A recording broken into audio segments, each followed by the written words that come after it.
So first of all, it's really nice to see how in the last few years the awareness of the violation that intersex people still endure on a day-to-day basis has been rising immensely, and it's really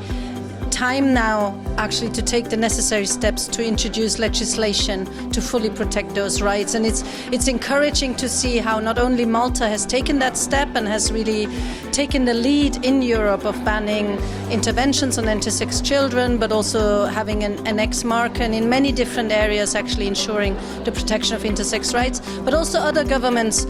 coming up, like the Portuguese government. Now Germany is looking at the issue. We heard tonight from Iceland. So there's definitely movement slowly starting, and what we're trying to do with the toolkit is to assist that and to make it a trend that's so necessarily needed across Europe. And I think Malta has already and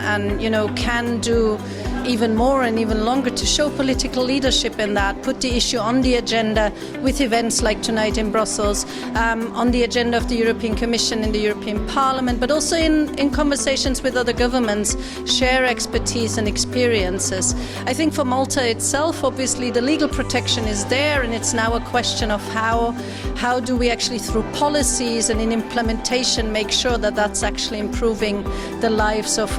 everyone in Malta as well. So there's still a bit to do, I think, in Malta as well, but there's definitely a nice role for Malta to continue the leadership in actually having conversations with other governments and encouraging them that these steps are actually possible and not that complicated as they might look at first sight. I think the OI Europe and ILGA Europe legal toolkit, which is highly important. It will be the first document that lays out basically all areas where legislation can support intersex people's rights and protect intersex people to an extent that has not been seen as of now. So we really hope that